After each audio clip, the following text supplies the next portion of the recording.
Hello students, आज हम देखने वाले हैं सॉल इलस्ट्रेशन नंबर 11। ये आपको टेक्स्ट बुक में पेज नंबर 91 पर मिल जाएगा। तो आइए शुरुआत करते हैं। क्या कहा है क्वेश्चन में, देखिए। Following is the balance sheet on 1 April 2019 and receipts and payment account for the Dayanand library Ambajogai, right? You are requested to prepare income and expenditure account for the year ended 31st March 2020 and balance sheet as on that date। ठीक है, तो हमें income and expenditure and balance sheet ये दो चीजें बनाने के लिए पूछा गया है। और यहाँ पर आप देख पाएंगे क्वेश्चन के अंदर आपको बैलेंस शीट दिया हुआ है ऑलरेडी, रिसिप्ट्स और पेमेंट दिया है और कुछ एडजस्टमेंट दिए हुए हैं, राइट? अब यहाँ पर आपको क्या करना है कि लास्ट ईयर का बैलेंस शीट, अब तक आपको कुछ क्वेश्चंस में आपने देखा होगा कि आपको लास्ट ईयर आपके एसेट्स और लायबिलिटी क्या क्या थे वो आपको एडजस्टमेंट में दिया होता था, राइट? अब यहाँ पे आपको उन्होंने लास्ट ईयर के बैलेंस शीट के द्वारा वो चीज़ बता दी है। तो हमें क्या करना है, यहाँ से हमें जो लायबिलिटीज और हमारे एसेट्स है उनको हम लोग न्यू बैलेंस शीट में लेंगे, ठीक है, राइट? उसके बाद रिसिप्ट्स और पेमेंट दिया आपको एज यूजुअल जैसा हमेशा होता है, और एडजस्टमेंट। तो अभी हम लोग हमारे यहाँ पे जो एनपीओ में हम लोग स्टेप्स फॉलो करते हैं, हम उन्हीं स्टेप्स को यहाँ पर जो है अभी फॉलो करेंगे कि पहले एडजस्टमेंट को रीड करके हम लोग एलिमेंट्स को टिक मार्क करेंगे ताकि हमें पता चले कि हमें उन्हें इनर कॉलम में लिखना है। उसके बाद हम लोग पोस्टिंग स्टार्ट करके फिर एडजस्टमेंट सॉल्विंग करेंगे, ठीक है? तो आइए शुरू करते हैं। सबसे पहला एडजस्टमेंट देखिए क्या कहा है, depreciation on books at 10% per annum, मतलब हमें बुक्स के ऊपर डेप्रिसिएशन लेना है। तो यहाँ पर आप देख पाएंगे लास्ट ईयर देखिए आपको बुक्स का वैल्यू दिया था, बट इसके साथ साथ आपको ये भी चेक करना है कि इस साल आपने कोई नए बुक्स परचेज किए हैं क्या, तो वो आपको पेमेंट साइड में दिखेगा। दैट मीन्स कि ये बुक्स के वैल्यू जो आप देख रहे हो इसमें ये परचेज जो है वो ऐड होने वाला है और उसके बाद आपको डिप्रिसिएशन लेना है बुक्स के ऊपर, ठीक है? तो मैं बुक्स को टिक कर रहा हूँ, ठीक है, बट मैं याद रखूंगा कि मुझे वहाँ पर बुक्स के रिलेटेड दो जो चीज़ें आने वाली है, एक तो उसका परचेज रिकॉर्ड करना है और फिर उसका डिप्रिसिएशन। इसका मतलब ये हो जाता है कि जब हम बुक्स लिखेंगे तो हम उसके बाद 3 लाइन छोड़ देंगे, ठीक है, क्योंकि उसके बारे में 2 एलिमेंट्स है, तो इसके लिए हमें उसके लिए 3 लाइन छोड़ना होगा, ठीक है? उसके बाद आप देखिए आगे नेक्स्ट एडजस्टमेंट का है डेप्रिसिएशन ऑन फर्नीचर, राइट? तो फर्नीचर भी देखिए लास्ट ईयर के एसेट में दिया था और इस साल के पेमेंट्स में भी आप देख पाएंगे फर्नीचर दिया हुआ है। इसका मतलब फिर से हमने फर्नीचर परचेज किया है, तो अगेन वहाँ पे भी हमें 3 लाइन छोड़ना होगा। मैं फर्नीचर को भी टिक कर देता हूँ। उसके बाद आपको कहा है 50% of entrance fees and whole amount of life membership fees should be capitalized. तो आपके एंट्रेंस फीस का 50% जो है वो आपको क्या करना है, उन्होंने बोला कैपिटलाइज करना है, और लाइफ मेंबरशिप फीस का होल अमाउंट मतलब पूरा का पूरा अमाउंट जो है वो आपको कैपिटलाइज करना है।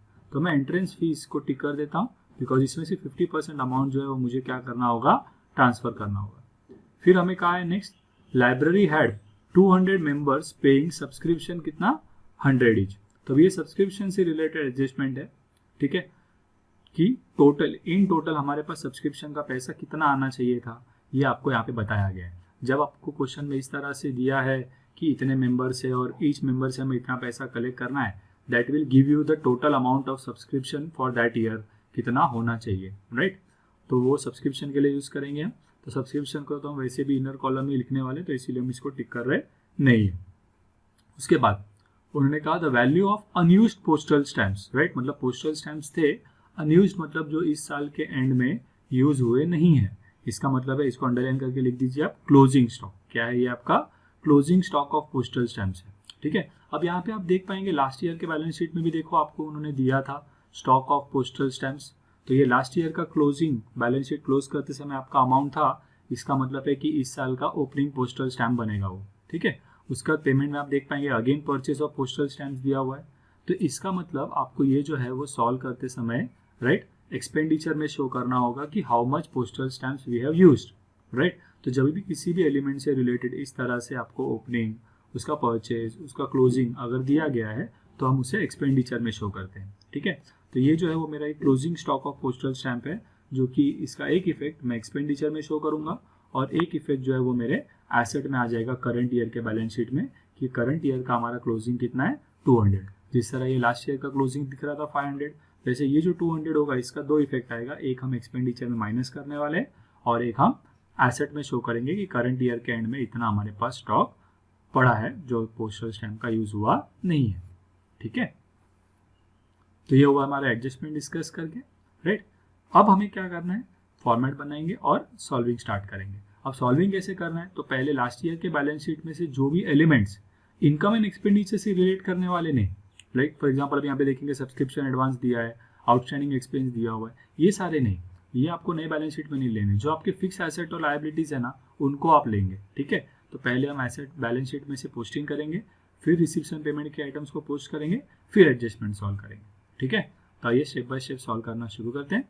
तो यहाँ पर मैं फॉर्मेट बना लेता हूँ, ओके। और यहाँ पर हमारा इन द बुक्स ऑफ नाम आ जाएगा ऑर्गेनाइजेशन का, income and expenditure account for 31 March 2020 and यहाँ पर बैलेंस शीट एज ऑन 31 मार्च 2020। अंदर के हेडिंग में एक्सपेंडिचर साइड, इनकम साइड, यहाँ पर लायबिलिटी और एसेट्स, ठीक है। अब इसके बाद शुरू करते हैं क्वेश्चन। सबसे पहले आप देख पाएंगे क्वेश्चन में, देखिए बैलेंस शीट में, राइट, आपका पास क्वेश्चन सामने ले लीजिए। सबसे पहले आप बैलेंस शीट में से एलिमेंट्स को लेंगे यहाँ पर, राइट। तो सबसे पहले कैपिटल फंड दिया हुआ है आपको 7,50,000, तो वो कैपिटल फंड में लायबिलिटी में ले लूँगा करंट ईयर के।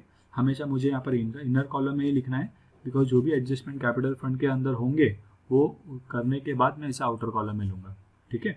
उसके बाद आपको सब्सक्रिप्शन रिसीव्ड इन एडवांस दिया हुआ है, तो ये लास्ट ईयर का एडवांस है।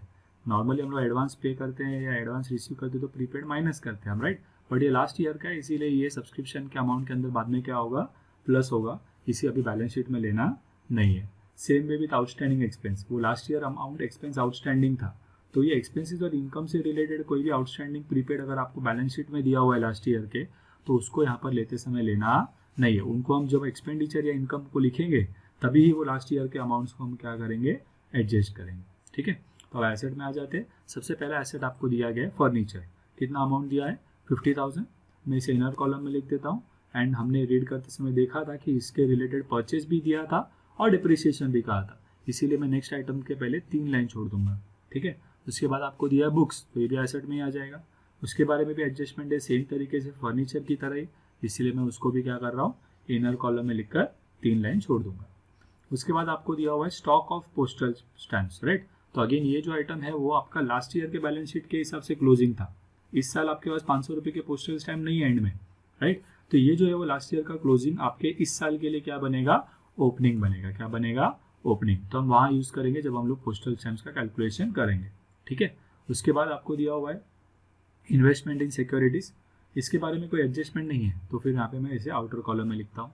फिर cash in hand, cash at bank आपको दिया है, बट ये लास्ट ईयर के बैलेंस शीट के हिसाब से, राइट, तो इसे आपको लिखना नहीं है। हम करंट ईयर के हिसाब से 2020 को हमारे पास कितने का कैश था, कितने का cash in hand cash at bank था, वो हमें पेमेंट साइड में दिया हुआ है, देखिए रिसिप्ट का पेमेंट साइड में, तो हम वहाँ से इन्हें क्या करेंगे, लिखेंगे, ठीक है।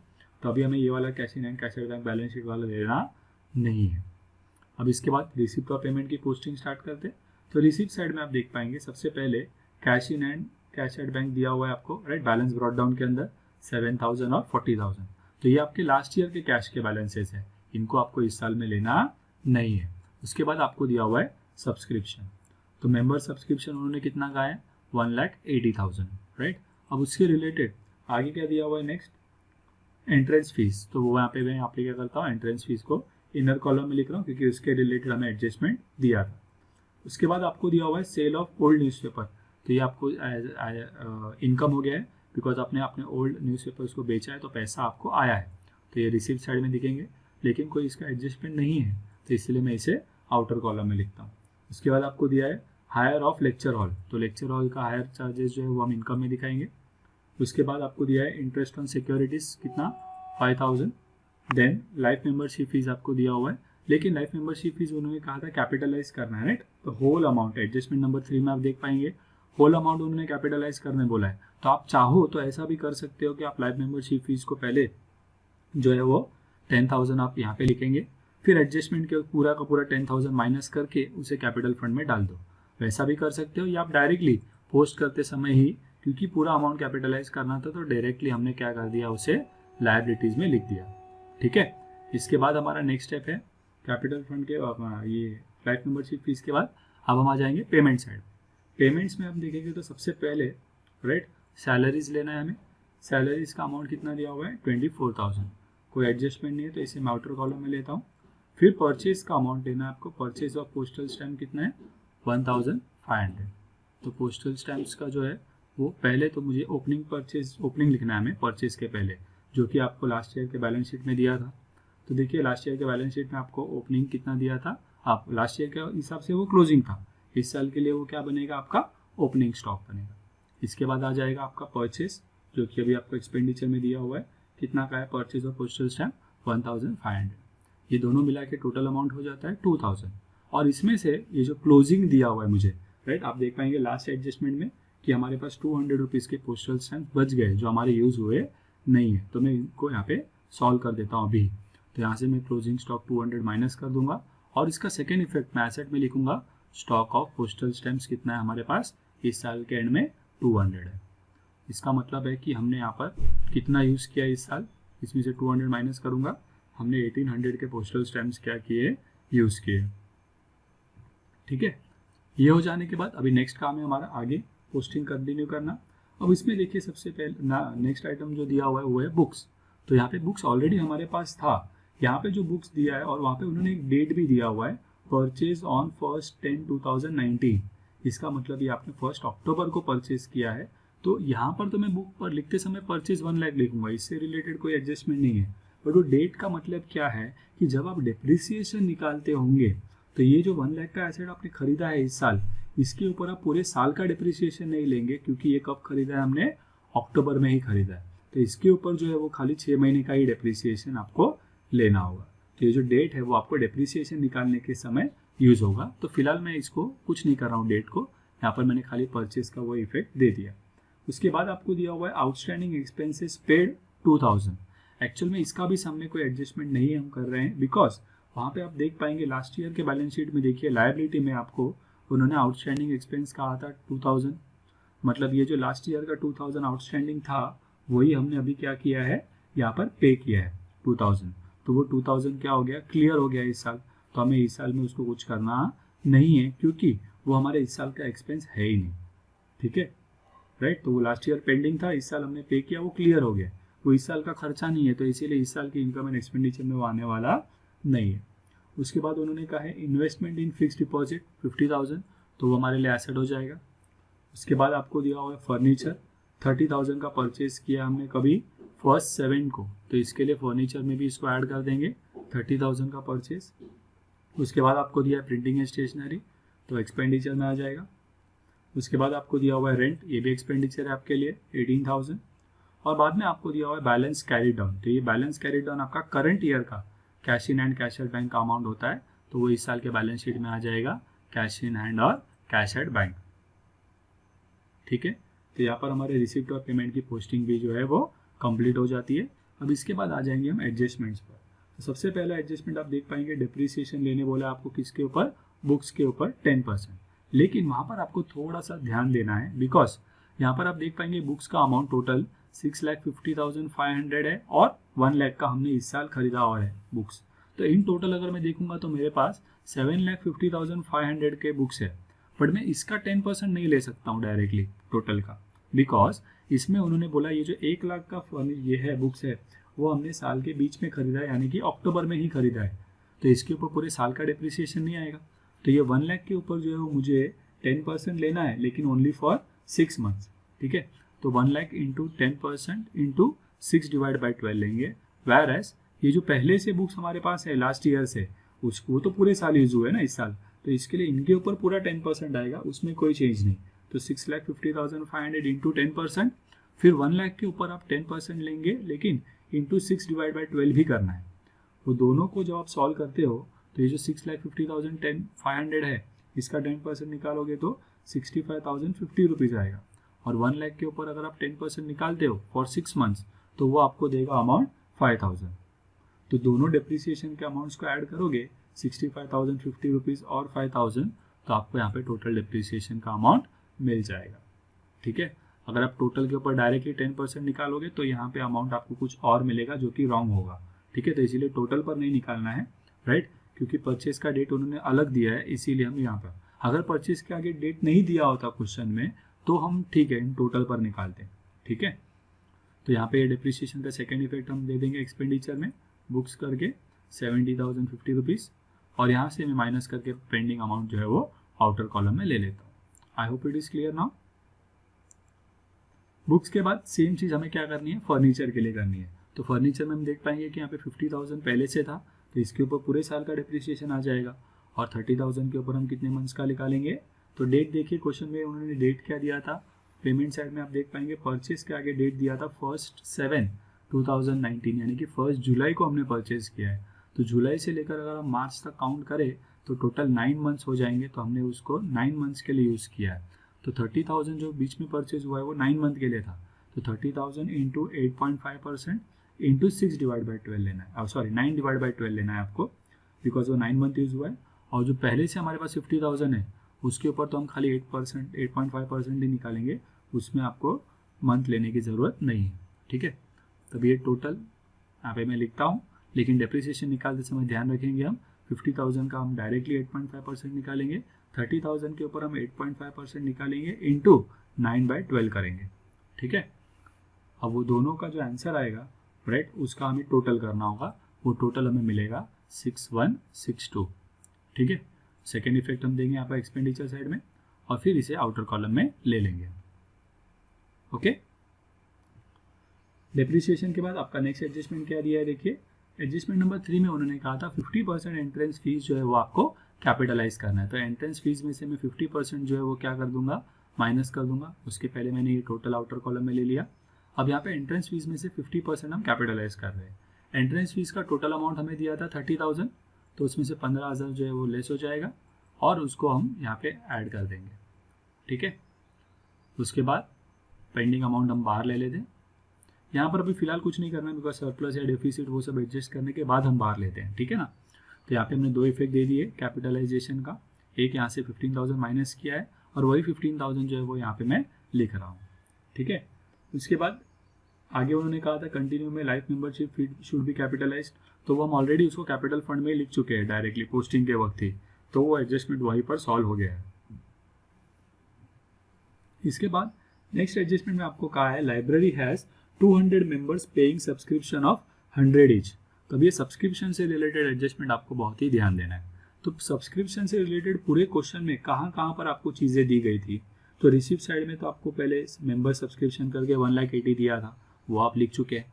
लेकिन आप देख पाएंगे लास्ट ईयर के बैलेंस शीट में भी उन्होंने सब्सक्रिप्शन के बारे में कुछ कहा था कि लास्ट ईयर के इसमें एडवांस रिसीव हुआ था कितना, 3,000। तो जनरली हम लोग एडवांस जो होता है प्रीपेड जो होता है वो माइनस करते हैं, बट क्योंकि ये लास्ट ईयर का एडवांस है इसीलिए हम इसको क्या करेंगे, प्लस करेंगे। कितना अमाउंट, 3,000।